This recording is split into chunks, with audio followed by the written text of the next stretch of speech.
اخترت احسن الوزراء في كل الوزارات، ناس هيظبطوا البلد وهيخلوها منجا ان شاء الله.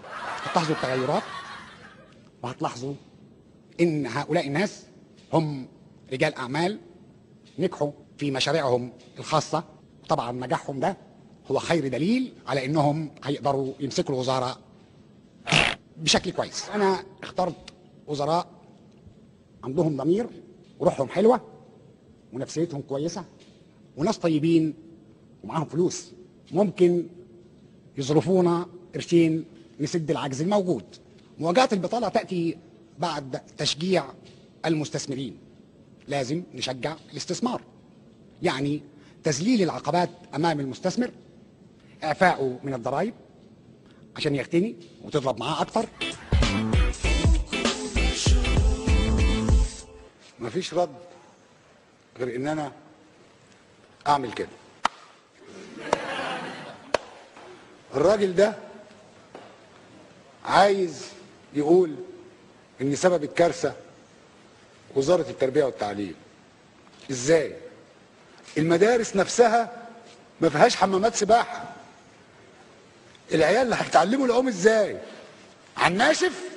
يتم دراسة اقتراح السيد وزير التربية والتعليم بإدخال مادة السباحة على الناشف كمادة أساسية في التعليم الثانوي.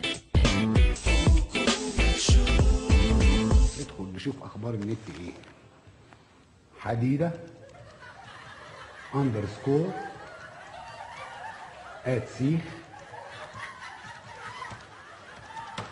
.com. حتى العيال بتوع الفيسبوك مش عاتقيني، بس برضه لازم اراضيهم.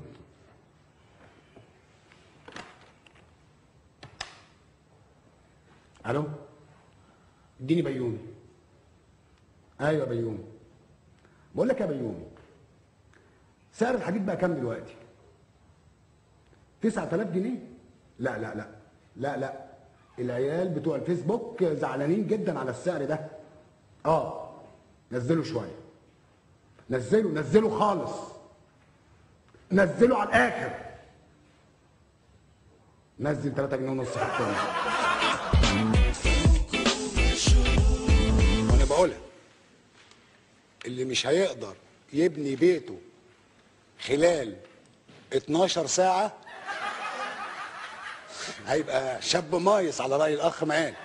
واللي ما يلحقش يبني في خلال المدة دي والله هنا ذنبه على جنب، هنضطر نسحب منه طن الحديد سيخ، وصاحب الهدية ترجع له هديته.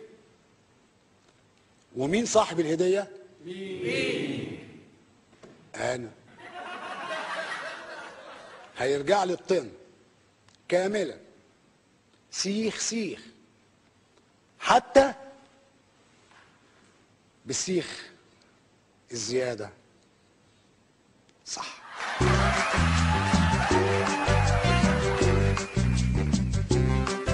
ادي لزميلك.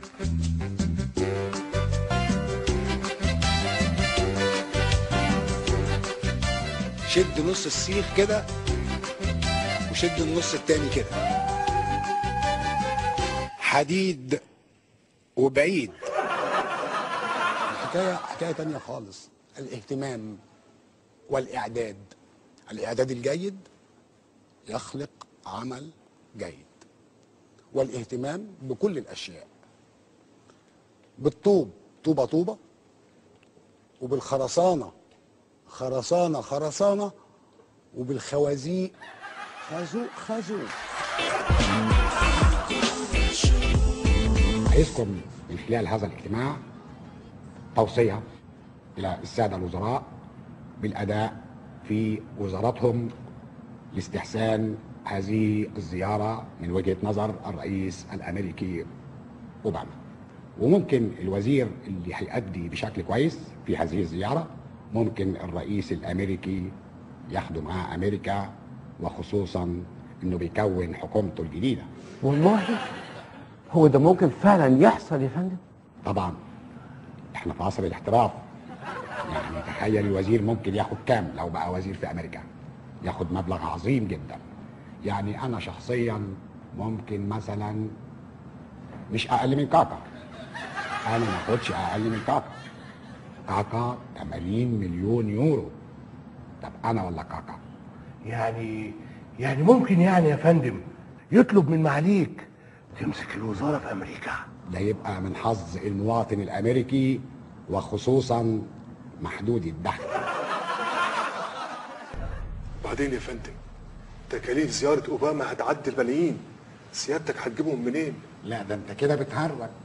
شغال معايا السنين دي كلها ولسه ما عرفتش انا بفكر ازاي. يعني سيادتك مش ناوي تصرف المبلغ ده؟ لا طبعا. امال سيادتك هتتصرف ازاي؟ اقول لك يا سيدي، مش الناس بتحب اوباما اكيد وفرحانين ان هو جاي يزور مصر؟ طبعا. خلاص يستضيفوه هم بقى. ازاي سيادتك؟ نعمل ضريبة ونسميها ضريبة اوباما.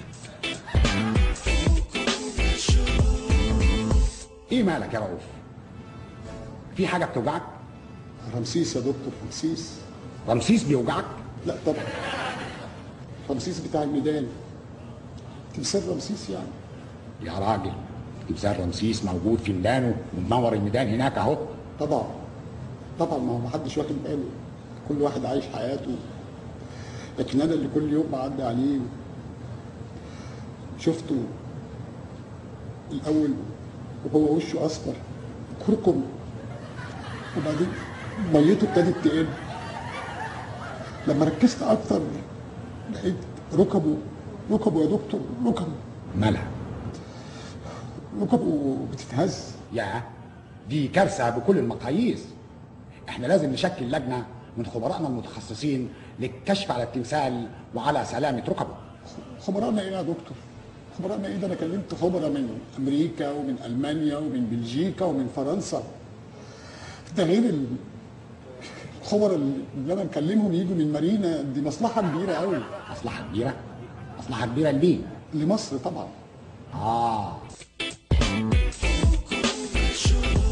الدكتور وزير الصحة تفسير لبيع الكرشة والمحشي في المستشفيات العامة. انا هقول لحضرتك على حاجه قدام كل الناس.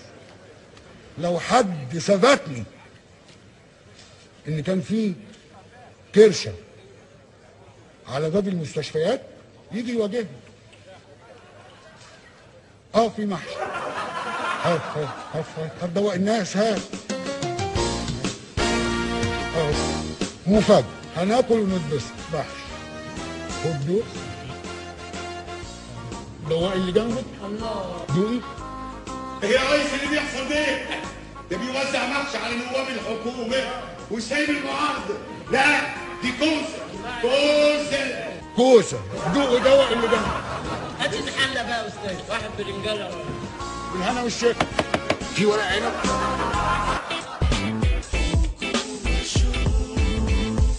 والحقيقة حسبنا العين صارتنا طبعا، والعين فلقت الحجر. احساس حضرتك الشخصي ايه لما الحريق حصل؟ للأسف أنا ما كنتش موجود، بس أنا لو موجود بكل قوة هجيب أي إزازة مية موجودة، إن شاء الله يكون إزازة مية معدنية، وهحاول أرش النار وأطفيها. هتقول لي طبعا الإزازة هتخلص.